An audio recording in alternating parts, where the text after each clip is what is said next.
Hello and welcome to Dialogue. I'm Yang Rui in Beijing. Trump is on top, Bush is out, and Clinton is still ahead despite a strong challenge from Sanders. The Republicans and Democrats will now swap places for another vote in South Carolina and Nevada before the big battle of a Super Tuesday on March the 1st, when a dozen states hold primary elections. What calculations are the candidates making now? Will the Republican establishment have to accept Donald Trump?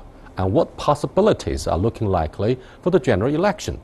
To discuss these questions and more, I'm happy to be joined by Professor Jin Canrong of Renmin University in Beijing and Rick Dunham, visiting scholar of Tsinghua University. But before we begin our discussion, let's take a look at this. The two main U.S. political parties went separate ways for the third stage of the surprise-filled race for the White House, with the Democrats heading west and the Republicans campaigning in the South.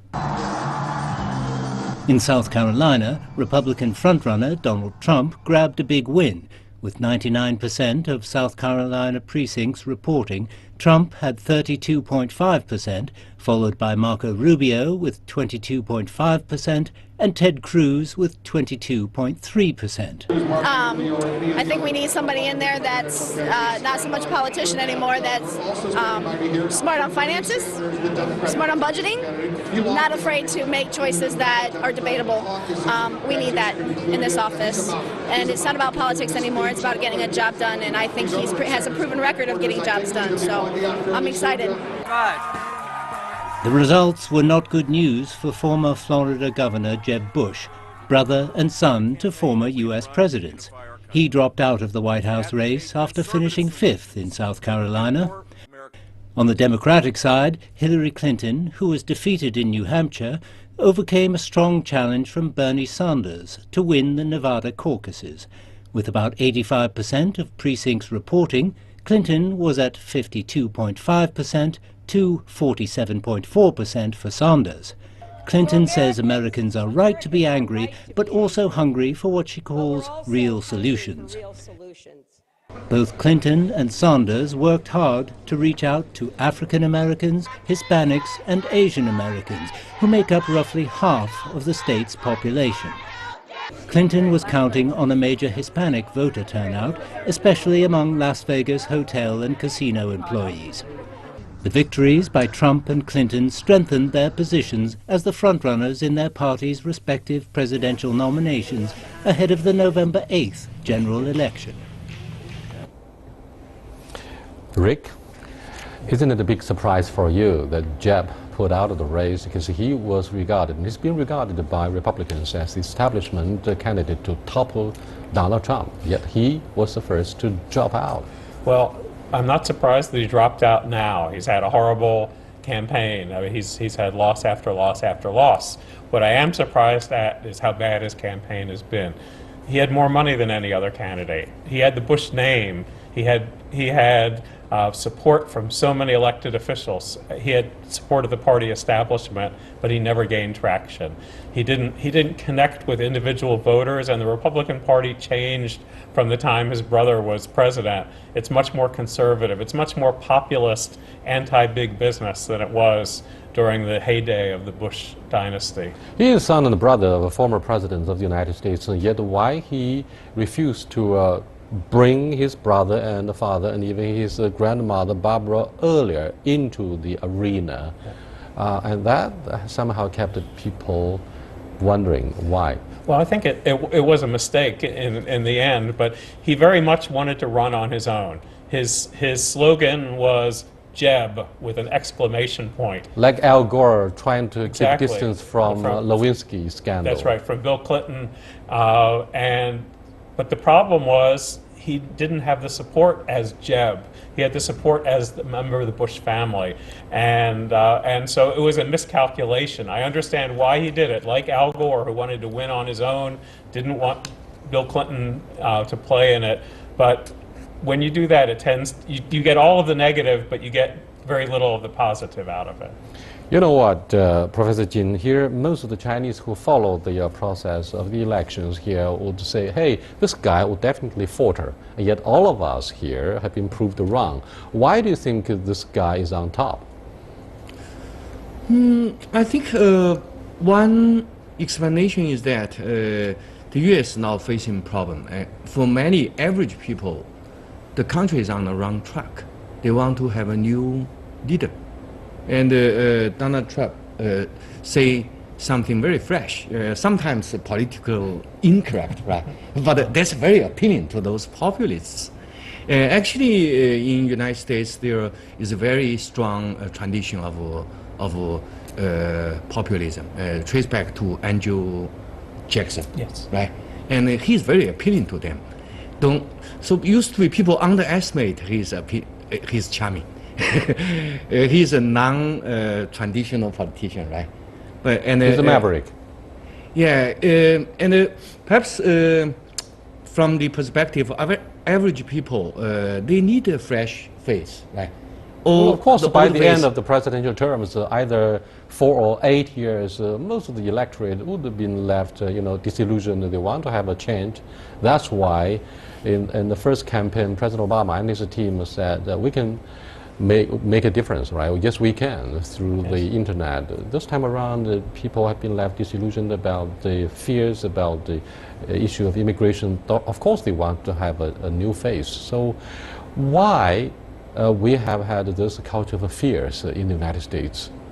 I think there is a new trend in world politics.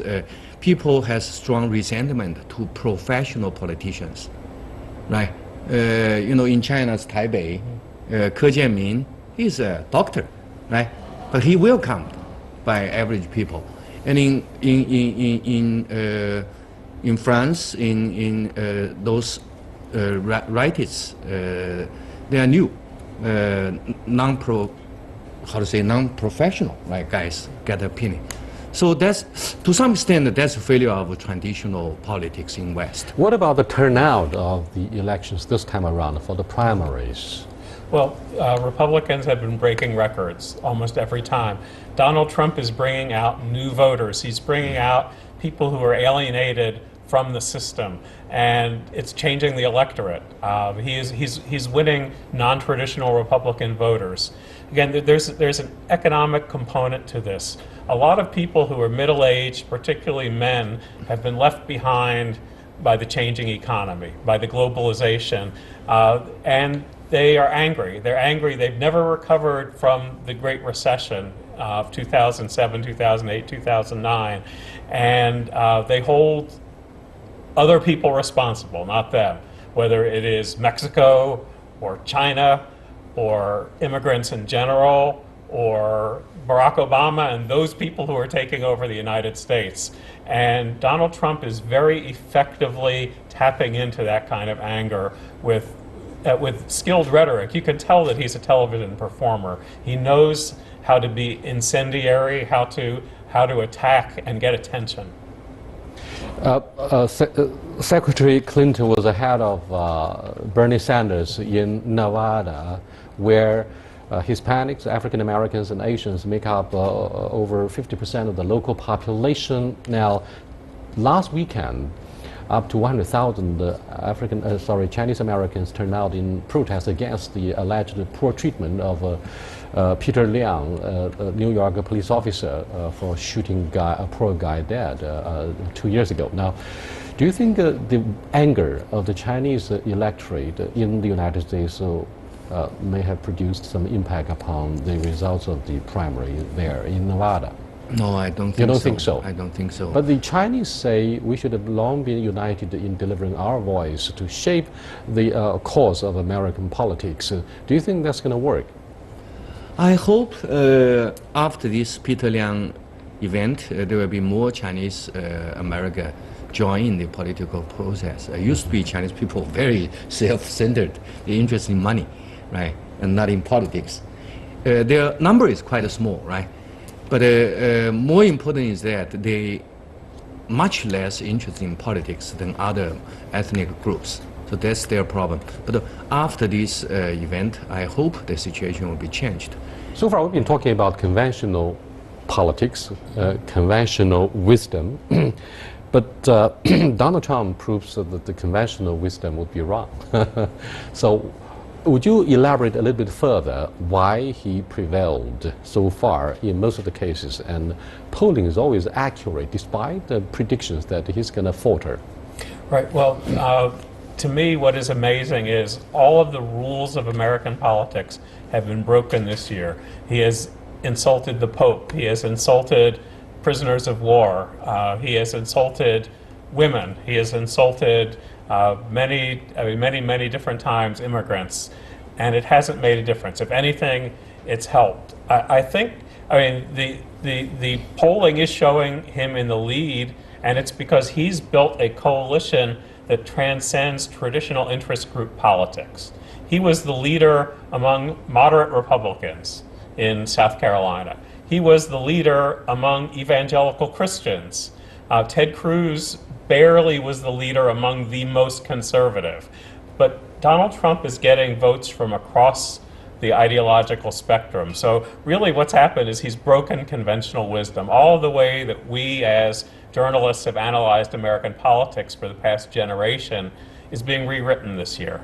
And we don't yet know what how the chapter is going to end. Now, the Pope, who has just visited Mexico, said those who reject immigration would not be a Christian. And of course, he is critical of Donald Trump. Will that impact the electorate? It should be very limited. As I know, Protestants still dominant your Christianity population, right?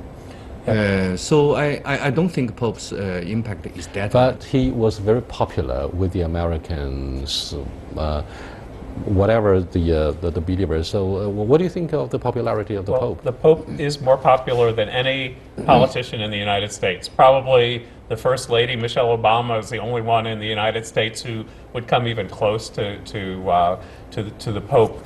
But there's a difference between people respecting the Pope and people voting for or against someone because of the Pope. And I think Catholic voters tend to separate what the Pope says theologically, his religious views about the poor, from how they vote. So I think it's always a mistake to get into an argument with the Pope because people are going to side with the Pope. Mm-hmm. But I don't think it will do the damage that it could have done just because this is a different kind of year and Donald Trump says what he thinks, even if he insults popular people. The Pope is said to be a Marxist. And Bernie Sanders is said to be a socialist. Don't you think there's a lot of commonality between the two guys? Yeah, we know Pope comes from Argentina, and in that country, I think there is a very long tradition of social democrats. I think to define him as communism is that something too far. He's very typical. No, I'm not saying he's Western He's European a Marxist, style. Perhaps. He's against the proletarian exploitation of the working class.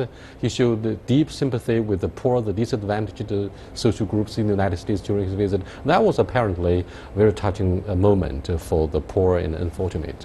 There was a political cartoon this week in the Salt Lake Tribune in Utah that had several of the Republican candidates on a box, and they were all talking about guns, talking about shipping off immigrants, and then you had the Pope standing next to Bernie Sanders. Bernie Sanders was talking about redistribution of income and caring for the poor, and the Pope says, "I'm with the Jewish guy," instead of all the Christians who were the Republicans there. And so there is that kind of a feeling that Bernie Sanders is the one who politically is saying what the Pope is saying theologically, but I don't think it's carrying over. When you look at the votes in Nevada, Hillary Clinton won the Catholic vote in Nevada.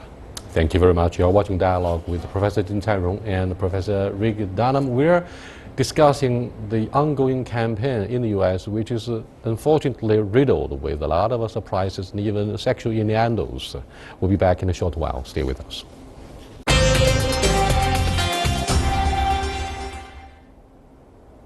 Welcome back, gentlemen. Before addressing some of the campaign pledges and issues, let's look at some of the basics. For example, why Iowa and New Hampshire for candidates on this stage of the election? Rick? Well, they are completely unrepresentative of the country. It would be like Hunan or pick a small province in China, picking the leader of China. But it's always been that way. It's history. New Hampshire has always had the first primary. Then Iowa has a caucus a week before New Hampshire, 8 days before. And they have threatened, if other states moved up, that they will move it up, even if it's the year before. And so the two political parties haven't figured out a way to break that lock. The problem is that the two states are not representative of the population. There's very little minority. They're older voters than the average Americans. They are not a high-tech economy. And so the problem is that they send people along the way to nomination who are not the same ones who would win if the first states were California or New York or even Texas. Well, of course, the two states must have generated a lot of heat and, if not boom, of tourism. Oh yeah, in those few days. It's called political tourism now. People go and they go to watch rallies and they go spend money like it's a sporting event, like it's a Super Bowl of politics. Ted Cruz and Marco Rubio seem to be the only Republicans with the potential to overtake Donald Trump. And Donald Trump did lose to Ted Cruz in Iowa. Why? What's the chance for Ted Cruz to overtake him on the next stage of the campaign? As Rick said, Iowa conducted as a caucus, not a primary.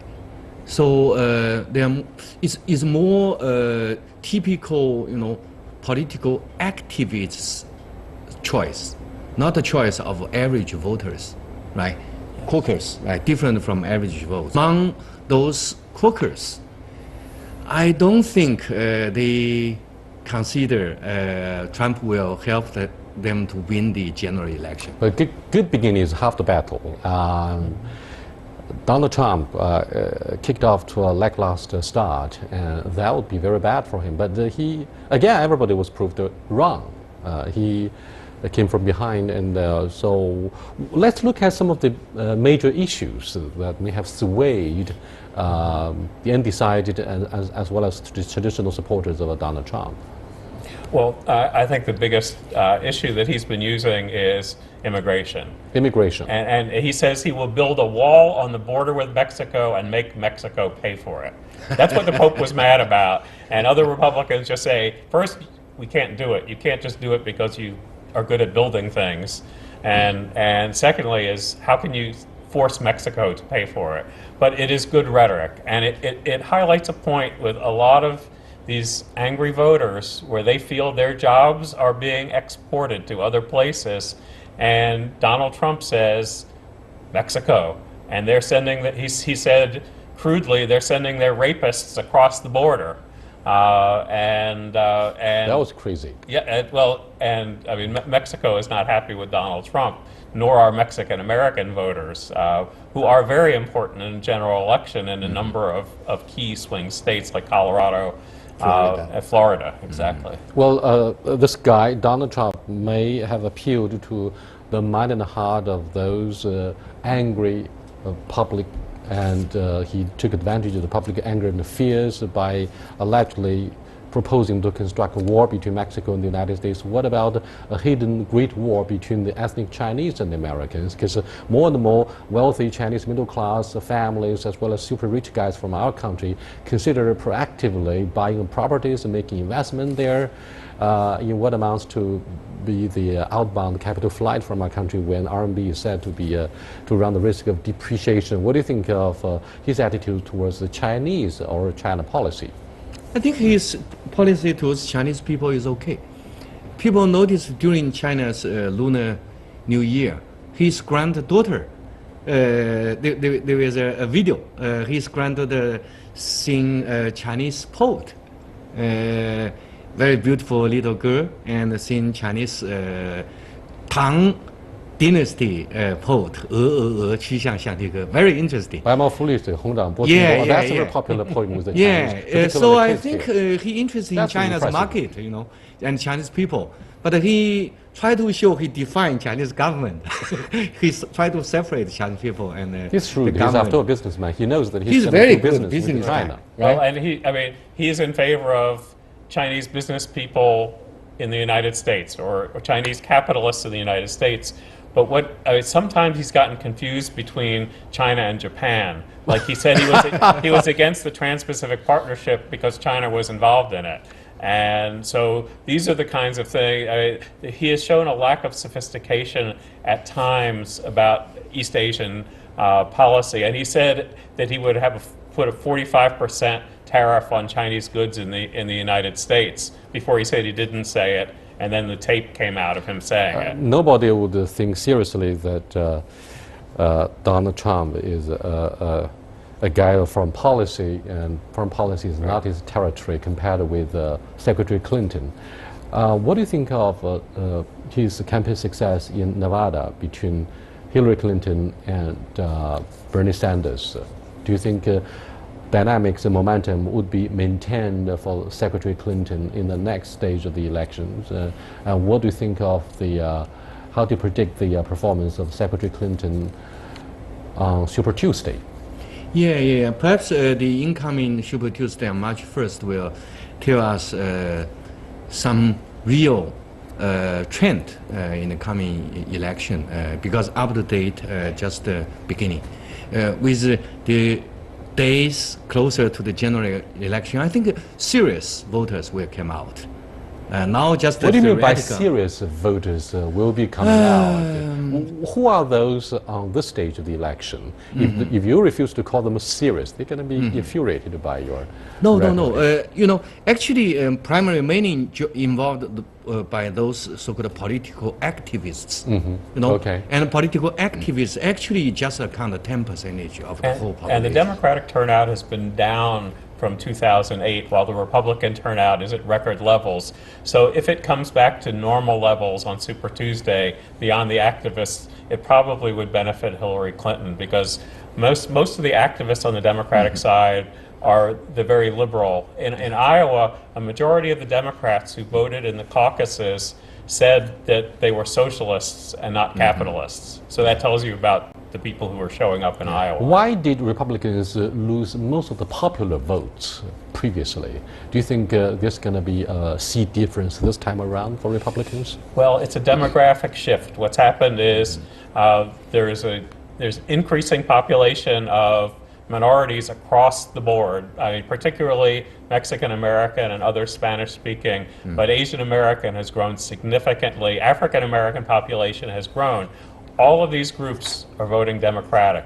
Secondly, young voters have shifted from the years of Reagan, when they voted Republican, to now being a strong Democratic group. So for the Republicans to win, they have to shift some votes to the Republican side, or else they will be overwhelmed by the demographic tidal wave of young Hispanic voters, young African American voters, young Asian American voters. I'm afraid Ronald Reagan is very much an exception, because he's, after all, from Hollywood. He's accused by Walter Mondale of showmanship instead of leadership. He made a serious difference there. Back to the 1980s, we were talking about Super Tuesday. And in fact, this phrase was coined in 1984 during the Reagan years, right? Yes. Why? Would you elaborate a little bit Okay, more about the background? There was a very important reason why Super Tuesday was created.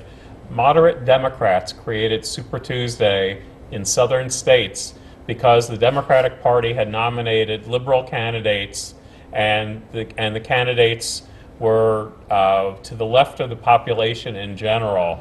And so the Democrats wanted to have southern states, which are more conservative, have more say in the nominating process. But what they didn't count on was that Jesse Jackson came along, African American candidate for president, and he ended up in 1988 winning more votes on Super Tuesday because the more moderate votes split and he won. But now what Super Tuesday is a conservative Republican primary. It started as a moderate Democratic primary, but now where it's the most important is for Republicans, because it is the Christian conservatives. For Democrats, it is African American Democrats. African Americans and Hispanics are a majority of the voters in almost all of the Super Tuesday states in the southern and southwestern United States. So it's completely different than it was in 1984. Thank you very much for briefing our viewers about Super Tuesday. Now, what's the chance of Michael Bloomberg, the alleged third party who's likely to rise? And he said, should Sanders and who else, or Trump, be nominated, he would be involved and get involved as an independent candidate. What's the chance for Michael Bloomberg, yet another billionaire like Donald Trump? I think after the incoming Super Tuesday, we will have a clear answer because he still has very hesitate to make the final decision. He changed New York and he impressed the world. Yeah. So very quickly, what's the chance for him? I don't think he will run if Hillary Clinton looks like she's going to win the nomination. He sees an opportunity if you have Bernie Sanders on the far left and Donald Trump or Ted Cruz, who he views as unacceptable on the right. He figures he could go right down the middle. But I don't think it's likely because I don't think that Bernie Sanders has a path to the delegates that he would need for the nomination. But if anything happens to Hillary Clinton, I think that Bloomberg is very serious about moving in. So, in the worst case scenario. By the end of the day, what's your hunch for the chance of Hillary Clinton to be the first female president in U.S. history? I think she's still enjoying, owns quite a lot of advantage. You would put money on Hillary Clinton. What's your? I would put very little money, but I say she is the most likely person to win, just because I think she has almost a 50-50 chance of getting there. But if it's Hillary Clinton against Donald Trump, I think anything can happen. Anything can happen. And I think if Donald Trump is the nominee after he has confounded conventional wisdom all year, I would not be shocked at a President Trump. I still think he has a ways to go before he clinches the nomination, but the next 3 weeks is going to decide whether Donald Trump is the nominee or if we have a fight all the way to the convention. And do you think Secretary Clinton would be very tough on China? Given Should be her okay. track record. Should be okay. She will be more interested in domestic. Real politics. Yeah. She will be more devoted to domestic challenges. Thank you very much for your participation in this discussion about the U.S. campaign well underway now in Nevada between Clinton and Sanders. I'll see you next time. Goodbye.